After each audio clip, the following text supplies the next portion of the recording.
So a quick look at the shell here now before I actually put it on the cart.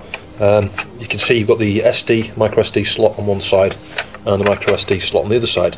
So it's up to you to choose which way around you want the orientation of this.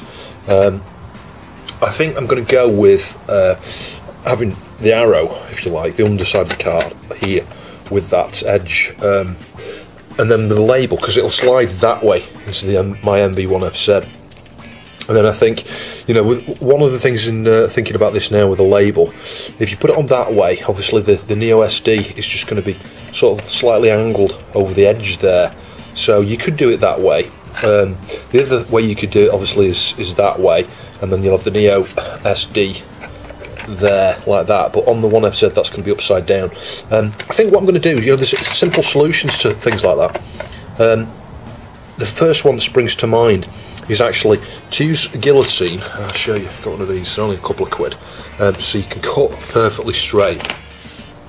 And I think I'm going to chop off that the top piece there, you know, so that it's the height of that. So I'll perhaps just leave it a little gap. Can you see the top here? I'll just leave a tiny edge, so I'm not going over the rounded edge there, and then I'll just trim down the remainder part of this section here and stick it up here again, nowhere near, so if I just move the camera down a bit, not quite near the rounded edge. So I'll in effect have two labels. I think that's what I want to do, because then when it's slid in there, I'll see this part here on the top, there'll be nothing over the edge, because the thing with edges like that, you'll come across this before with other things. Stickers generally, you know, they start to flap up and stuff. I mean, it might be really good adhesive on this. I'm not doubting for a minute that I could just stick that down and it'd be okay, and it won't peel back up. And I've taken these two dividers. You get these little board spacers and things. I think one of these goes at the bottom, probably down here or something like that. So you perhaps can't see that because it's just off camera there. And I think this one goes this way around like that or something. So you can see you've got a bit of flexibility. Well, this piece here has to go between those slots there. Yeah, I think, yeah, you could. No, you can't really put it any other way around. I think it's got to go that way. And you want to get this the right way up, obviously. Yeah, I think it would go that way up if this was the underside. What can you see there? You've got, you know, the bottom board that would be nearer to the bottom of the case where the arrow goes, I think, from memory. And like I said, the other one, you've got a couple of different points. You can go up here. I think it goes that way around, actually. But we'll put that in a minute. I'll show you that in a sec. But yeah, the quality is really good here, because you could have the shell the other way around like this. You know, that's what I thought. I could have it in the MV1FZ like that, and then that would show on the front, no problems at all. And you've got the curved bit on top to help you remove it. That's perhaps the way it's been designed. But I'd like to see more of the top, you know, be able to see this when it's inside the MVS, I think. It's going to vary from system to system, because, you know, some of the, you know, upright systems and things, that's the way you would want it. Like that. If you can have it in an upright system, you want it that way. It makes perfect sense, really. You know, like for some of the 1Cs and, you know, analog interactive, you know, some of the converted CMVSs and things, it makes sense to have that, you know, that way around. But in my 1FZ, yeah, I'm going to go that way.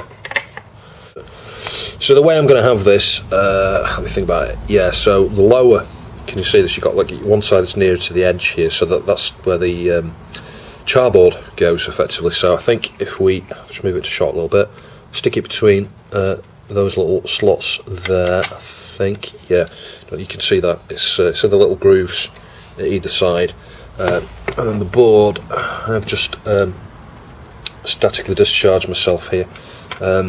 Yeah, this is where it gets a bit tricky. You've got to do the two together, really, because it's going to go like that there. So if we slide this piece on here carefully, and in fact, one thing I'll just point out, I've just noticed that I've measured up previously, I just forgot to mention it. These are going to get in the way.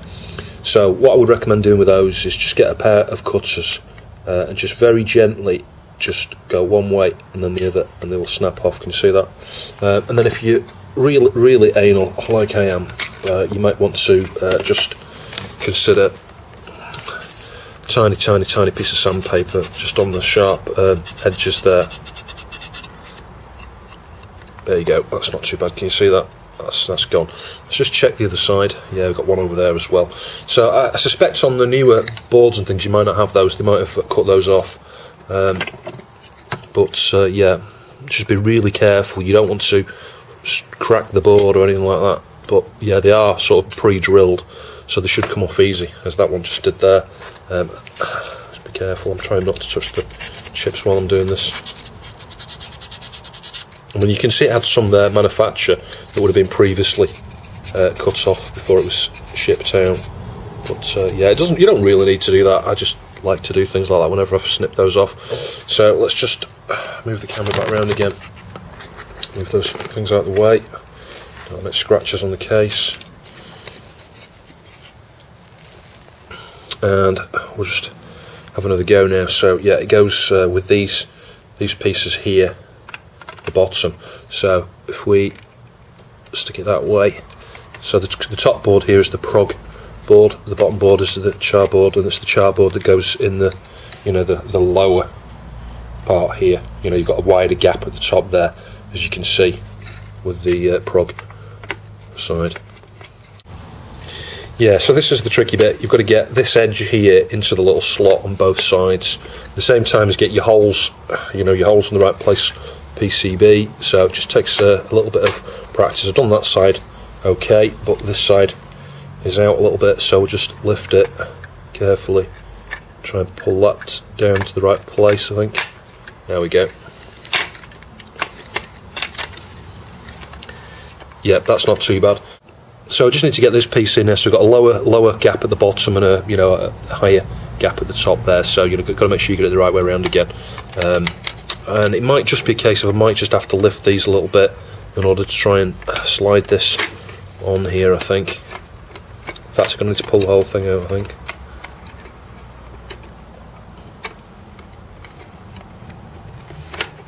Just need to get the notches and the sides there. And again, just make sure you get the, you know, the thinner parts. You know, it's got a thinner part at the bottom and a higher part at the top, so it should match how you've configured it at the front there. And if we just view it from that angle, yeah, so we've got the prog board on top, char board on the bottom, the thinner gap at the bottom, and this will go into my MV1FZ that way with the micro SD to the left. So I've got the benefit of showing you both ways actually. With this one, I've gone with the smooth, you know, the grip to edge here, if you like, at the top. So I'm going to go with the default configuration for this one. I'll perhaps use this with my 4 slot, I think. So I've measured this up. It should fit perfectly. I think there might just be a slight gap, but if I try and get the top edge on there first, oop, yeah, it's pretty sticky.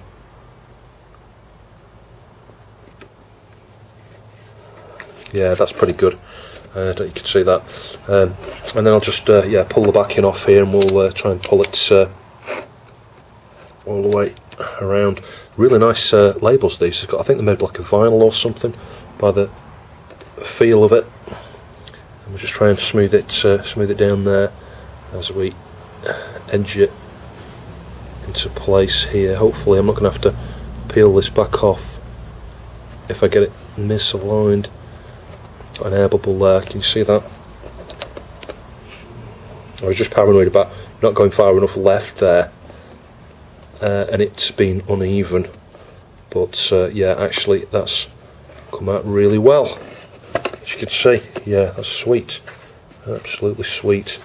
I don't think there's going to be any problems with this peeling back up here. You know, I don't know that I mentioned earlier, I was a bit concerned it might flap up, but because of the type of material they've used there, that vinyl, that's not going to happen. That's not going to happen at all. And the sticky backing is really good. Yeah, that looks sweet. Yeah, really pleased with that. So on the other one here, let's say this is the one where I'm going to split it.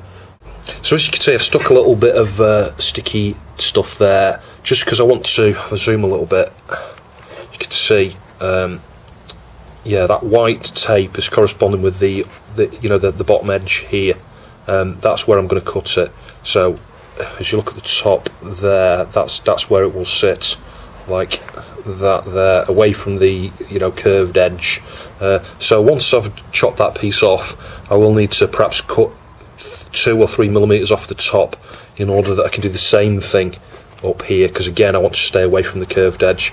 It's not that important, it's just that because I'm cutting it, that curved edge will cause a problem. If you go over the edge of it, it'll just, sticker will just peel up and stuff over time, I'm sure it will. Yeah, this is a bit unorthodox. I'm going, you know, say 2 different ways here with these 2 different shells. So I've got the label in the guillotine here, and the cutting line is the very, very top edge there. Yeah, it's hard to get this on shot. If I put the camera sideways on, you might be able to see it a little bit better. But yeah, but the cutting edge, like I say, is the very this part here, the plastic, the outer edge of that plastic. So I just need to just get this in the right place, move it into position, hold it very firmly. Gotta hope, yeah, there's no reason I should get a curved cut or anything, but if I just hold that down, and then it will do, start from there, slide that way, and then back again. There we go, so that's the top edge done. So I'll just make sure the other piece is cut to exact size, and we'll get that stuck on there. So there we go, all done. Yeah, it's worth giving them a wipe down or something with, you know, like a fibre cloth or something like this, a microfiber. Make sure you get the air bubbles out. I got the ones out on this one, I think. On the one I've just done, I've just got a couple of air bubbles there, but if I just leave that for a period of time, those will go out. I know they will. I'm used to sticking things like that down, you know, vinyl stickers and things. Sometimes you can get an air bubble. You can just lift it in the corner and, you know, push the air bubble out using something like this, but I guarantee after me leaving that for like 2 or 3 days that the air bubbles will seek out of there. But yeah, those look really good.